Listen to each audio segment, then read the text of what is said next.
Isipin mo na lang, 1 taon lang ang nakalipas, ang batang ito ay hindi mo pa man lang kilala, rank 1,020 sa buong mundo, hindi 102, hindi 210, kundi 1,020. Halos wala ng laban, sumasabak pa sa pinakamababang antas na futures events, sa harap lang ng ilang dosenang tao. Nakikipagsiksikan sa qualifying rounds matapos ang elbow surgery para lang hindi mabura ang pangalan niya sa rankings. At ngayon, siya na mismo ang gumapi sa defending Wimbledon champion. Binanggit ko muna ito bago pa man pag-usapan si Alex Ila, dahil ang nangyari sa Toronto mayong linggo ay mas magkakaroon ng kabuluhan kapag alam mo kung sino talaga ang kalaban sa kabilang panig ng net. 9 na buwan lang ang lumipas mula noong halos wala ng pag-asa ang manlalarong ito. At ngayon isa na siya sa may akda ng pinakakahanga-hangang comeback kamakailan. Sandaling timbangin mo yon dahil binabago nito ang buong pagtingin sa seksyong ito ng draw. Samantala, si Alex Ila naman ay diretsyo lang na natapos ang laban niya noong Miyerkules. Tinalo si Alicia Parks 6-1, 4-6, 6-2 para umakyat sa third round ng National Bank Open. Sa papel, mukhang kalmado at propesyonal lang ang panalong ito laban sa kalabang dati na siyang tumalo sa kanya. Pero, malinis, ay hindi talaga ang salitang gagamitin ko para ilarawan kung ano talaga ang nangyari sa loob ng court. Para sa akin, mas malaking kwento ang paraan ng pagkapanalo ni Alex Ila kaysa sa mismong score. Dahil doon mo mas mauunawaan kung ano ang maaaring mangyari sa susunod niyang laban. Bago pa man magsimula ang laro, revenge ang naging usapan ng lahat dahil natalo si Ila ni Alicia Parks noong Australian Open nitong Enero, 6-3, 6-2 at marami, kasama na ako, ang umaasang ito na ang pagkakataon niya para makabawi. At ganap ngang ipinakita ni Ila ang kanyang sagot sa unang set. Dominado ang laro sa 6-1, malalim ang mga bola, kontrolado ang gitna ng court, at ipinamalas ang parehong tiwala at agresibong estilo ng tennis na nagdala sa kanya sa tropeo ng EC Open 2 linggo lamang ang nakalipas. Pero doon nagbago ang direksyon ng laban, nakahanap ng ritmo si Parks, nagsimulang tumama ang malakas at patag na mga unang hampas niya, na-break ang serve ni Ila, at kinuha niya ang second set,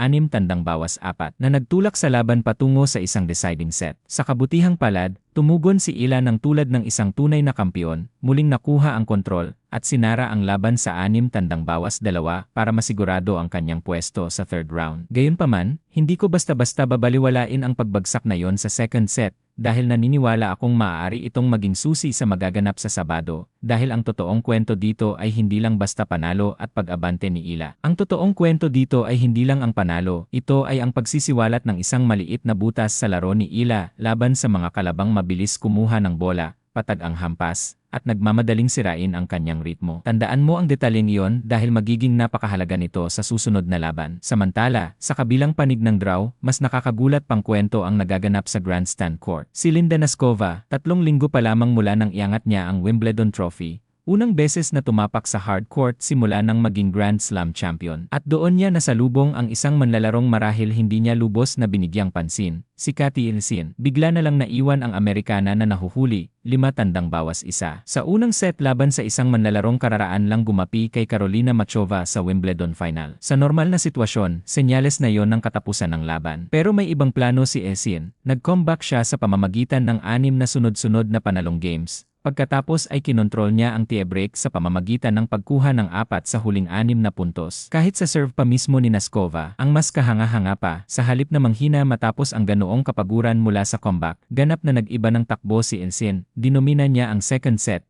6-1.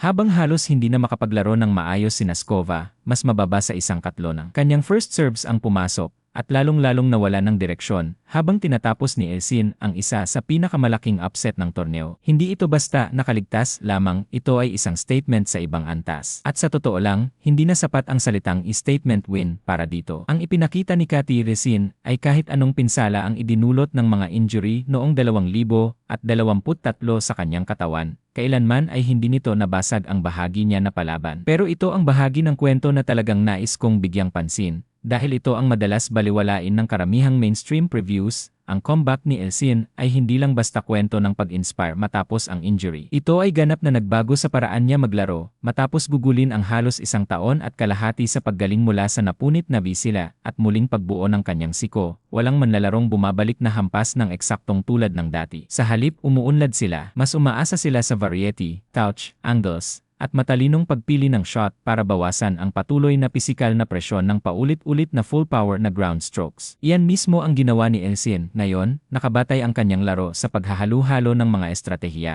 gamit ang slices, chips, at matalinong pagbabago ng bilis para guluhin ang mga kalaban sa halip na subukang daigin sila mula sa baseline. Pinapanatili ni Elsin ang kanyang mga kalaban na hindi komportable sa pamamagitan ng mababang slice sa backhand, hinahayaang dumausdos ang bola sa court, at tinatanggihan silang bigyan ng anumang pare-parehong ritmo. Sa halip na madala sa mahahabang baseline exchanges, hinahanap niya ang pagkakataong sumulong sa likod ng mga maayos na nakatiempong approach shots at tapusin ang mga puntos malapit sa net. Napatunayan ang eksaktong formula na yon sa Wimbledon ngayong taon, kung saan siya lamang ang manlalarong nakakuha ng isang set laban sa naging kampiyon ng torneo, gamit ang matatalim na slices, matalinong court positioning, at kumpiyansang volleying para ilabas ang kalaban sa kanyang comfort zone. Ngayon, isipin mo kung ano ang maaaring ibunga nito para kay Alex Ila, lalo na pagkatapos ng nakita lang natin laban kay Alicia Parks. Ang laro ni Ila ay umaasa sa ritmo at bilis, mahusay siya sa pagredirect ng mabibilis na papasok na bola, ginagamit ang lakas ng kalaban laban sa kanila, at gumagawa ng malalim na topspin mula sa forehand kapag binigyan siya ng bolang kaya niyang bumuo ng lakas. Pero nang patagi ni Parks ang kanyang mga ground strokes at nagsimulang bawasan ang oras sa second set, bahagyang nagmadali ang timing ni Ila, kaunting nawala ang tigas ng kanyang footwork, at naging mas paikli ang kanyang paghahanda. Ang mga subtle na pagbabagong iyon ay hindi naman nagpatalo sa kanya, pero maaari itong maging blueprint para kay Elsin sa kanilang susunod na pagkikita. Ang normal na malinis na contact point ni Ila ay nagsimula ring humantong paloob sa kanyang katawan, isang subtle na senyales na naguguluhan siya sa bilis ng bola. Pero narito ang pangunahing pagkakaiba, si Alicia Parks ay naghain ng problema sa bilis, samantalang si Cathy Elsin naman ay naghahain ng problema sa ritmo. At sa palagay ko, iyon ang mas mahirap na hamong lutasin sa gitna ng isang laban. Wala talagang perpektong historical comparison para sa ganitong klase ng stylistic clash, pero may malinaw na alingaw ito ng nakaraan. Balikan mo ang unang bahagi ng 2000 kung kailan maraming pinakamahusay na ball strikers ng panahong iyon ang nahirapan laban sa mga manlalarong umaasa sa slices, variety, at serve and volley tactics. Tinatanggihan silang bigyan ng bilis na kailangan nila para ilabas ang kanilang pinakamapanganib na mga shot. Malaking bahagi ng tagumpay ni Justin Henin ay ibinatay sa pilosopiyang ito, gamit ang isang underrated na backhand slice at paghahalo-halo ng tempo tuwing kailangan ng matchup. Ang mga mababa at hindi karaniwang shot na iyon ay madalas mukhang mababa ang tsansa, pero paulit-ulit nilang naguguluhan ang mga rhythm-based na manlalaro, dahil kailangan ng mga ito ng pare-parehong ritmo para umunlad. Sinasadya man o resulta lang ng pag-aangkop pagkatapos ng elbow surgery,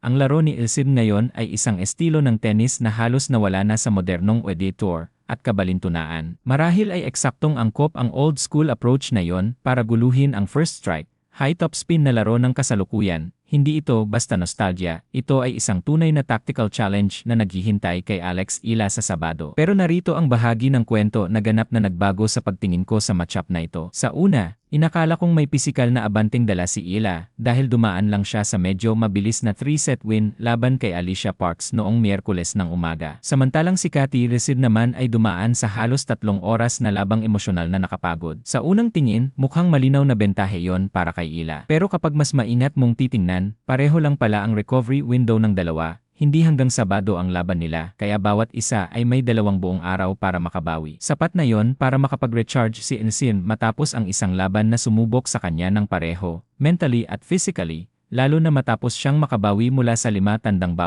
deficit laban sa umiiral na Grand Slam champion. Sa harap ng mga taong umaasang matatalo siya, nawawala ang muscle fatigue, humuhupa ang adrenaline, pero kadalasan ay nananatili ang tiwala. Sa katunayan, masasabi mong tatapak si Elsin sa court nang may mas malaking paniniwala sa sarili kaysa dati, matapos ang isa sa pinakamalaking panalo ng kanyang comeback. Habang maaaring naiisip pa rin ni Ila ang sandaling iyon sa laban niya laban kay Parks, kung saan bahagyang nawala ang kontrol at ritmo niya, ang psychological edge na iyon ang tinatawag kong hidden variable sa matchup na ito. Isang bagay na hindi pa rin isinasaalang-alang ng maraming preview. Hindi ito ang karaniwang kwento ng isang pagod na underdog na sinusubukang mabuhay laban sa isang well-rested na paborito. Mas kakit-akit pa ito kaysa doon. Dala ni Cathy Elsin ang tiwala mula sa pinakamalaking panalo ng kanyang comeback papasok sa matchup na ito, samantalang si Ila naman ay pumapasok matapos ang isang panalong, kahit kahanga-hanga, ay nagsiwalat din ng isang tactical weakness na maaaring pagsamantalahan ng tamang kalaban. Ang contrast na yon ang gumagawa sa matchup na mas kompetitibo kaysa sa maaaring iminumungkahi ng rankings lamang. Gayunpaman, may malinaw pa ring bentahe si Ila, at nagsisimula ito sa kanyang kakayahang bumuo ng pambihirang lalim mula sa baseline. Ang estilong puno ng slice ni Elsin ay dinisenyo para guluhin ang ritmo, baguhin ang taas ng bola, at itulak ang kalaban sa hindi komportableng posisyon. Pero hindi ito likas na nakakagawa ng parehong lalim at lakas na nagmumula sa mas patag at agresibong baseline na laro. Nangangahulugan ito na ang tagumpay ni Ila ay hindi masyadong nakadepende sa pag-react sa bilis ni Elsin, kundi sa paggawa ng sarili niyang bilis. Kung magagawa niyang tumapak ng may kumpiyansa sa loob ng baseline, sugurin ang mas maiksing slices bago pa man bumaba ng husto, at hampasin ang bola habang tumataas ito. Agad niyang maaalis ang oras kay Elsin at mapipigilan ang Amerikana sa pagdidikta ng takbo ng laro. Sa halip na hayaang hilahin siya ng mga mababa at dumadaos-dos na bola papunta sa defensive exchanges, may pagkakataon si Ila na gawin ang mga ito na pagkakataon para umatake. Gayunpaman, ang pagsasagawa ng estratehiyang ito ay nangangailangan ng disiplina kasing dami ng agresyon. Ang pinakamalaking panganib para kay Ila ay hindi ang lakas ni Elsin, ito ay ang tuksong magmadali. Kailangan niyang pigilan ang sarili sa pagnanais na tapusin agad ang mga rally, at sa halip, tanggapin na maaaring ito ay maging isang laban ng pasensya, matalinong pagbuo ng puntos, at maingat na napiling mga sandali para umatake. Ang pagbuo ng punto ng isang hampas sa isang pagkakataon, sa halip na maghanap ng mabilis na winners, ang maaaring maging pagkakaiba sa pagitan ng pagkontrol sa laban at pagpasok mismo sa bitag ni Elsin. Isa pang bagay na dapat pagmasdan ng mabuti ay ang posisyon ni Ila sa pag-return sa mga unang laro ng set. Ang mga unang exchanges na yon ay maaaring magpakita mismo kung paano niya pinaplanong harapin ang kakaibang mga pattern ni Elsin. Ang serve ni Elsin ay hindi isang nakakatakot na sandata sa usaping bilis o madaling aces, pero hindi yon ang dahilan kung bakit ito epektibo. Nasa disgis nito ang halaga, sa nagbabagong spins, at sa hindi mahula ang placement na perpektong umaayon sa kanyang all-court na estilo. Kung mabilis na mababasa ni Ila ang mga variation na yon, tatapak ng may kumpiyansa, at itatatag ang kanyang sariling ritmo, bago pa man ito maistorbo ni Elsin, magkakaroon siya ng napakalaking pagkakataong makontrol ang laban. Pero kung mananalo si Elsin sa pagpapabagal ng tempo, paghahalo ng slices sa net approaches, at pagpigil kay Ila na makapasok sa kanyang agresibong baseline reregin, maaaring maging isa ito sa pinakakapanapanabik na tactical battles sa buong torneo. Para kay Alex Ila, ang susi ay ang buong pagtalima sa kanyang return position mula sa pinakaunang puntos, at ang pagtanggi na maligaw sa alanganin kung ano ang gagawin ni Cathy Elsin. Laban sa isang manlalarong walang tigil na naghahalo ng bilis, spin, at placement, mas madalas na mapaminsala ang pag-aalinlangan kaysa sa isang mahinang shot. Kung magsisimulang manghula si Ila sa pagitan ng malawak na kick serve, at mas patag na delivery papunta sa D, permanenteng maiiwan siya ng kalahating hakbang sa likod ng laro. At iyon mismo ang pattern na nagbigay daan kay Alicia Parks para masaklaw ang momentum noong second set ng nakaraan nilang laban. Ang tactical blueprint para sa laban na ito ay sa totoo lang simple lamang, at may isang bagay na dapat pagmasdan ng mabuti sa mga unang laro. Bigyang pansin ang cross-court forehand ni Ila kung agad niya itong gagamitin ng agresibo para itulak si Elsin ng malalim sa deuce court, likhain ang espasyo sa ad side, at pigilan ang Amerikana sa komportableng pagsulong papunta sa net. Iyon ay malakas na senyales na natukoy na ng kanyang coaching team ang hamong idinudulot ng Rereki's disruption ni Elsin. Ang ganitong approach ay magbibigay daan kay Ila na dumikta sa laro sa sarili niyang mga termino. Sa halip na basta-basta na lang mag-react sa variety ni Elsin, sa kabilang banda, kung makikita natin ang mahahabang baseline rallies kung saan naghihintay si Ila sa bilis na hindi kailanman darating, paulit-ulit na hinahayaang manatiling mababa ang mga slice, at binibigyan si Elsin ng oras na sumulong sa mga posisyong pang-atake, maaaring mabilis na humilig ang laban pabor sa Amerikana. Iyon ang bersyon ng laban na ito kung saan magkakaroon ng isa pang hindi malilimutang kabanata, ang kahanga-hangang comeback story ni Elsin. Isang manlalarong nasa labas ng top 6 na po sa mundo ang tatalo sa parehong isang umiiral na Grand Slam champion, at isang 1,000 finalist sa iisang torneo. Kung tungkol naman sa hula ko, medyo kumikiling ako kay Ila, pero sa pinakamaliit na margin lamang. Ang dahilan ay hindi ang rankings o kamakailang resulta, ito ay ang kanyang kahanga-hangang paglago sa nakaraang 3 buwan. Paulit-ulit niyang ipinakita ang kakayahang makilala ang mga problema sa gitna ng laban, gumawa ng matalinong tactical adjustments sa gitna ng presyon, at itaas ang kanyang antas sa pinakamahalagang sandali. Kung dadalhin niya ang parehong adaptability na iyon sa court sa Sabado, Naniniwala akong makakahanap siya ng paraan para malampasan ang isa sa pinakakapanapanabik na stylistic battles ng torneo. Pero kailangan niyang kamtin ang bawat punto sa landas na yon.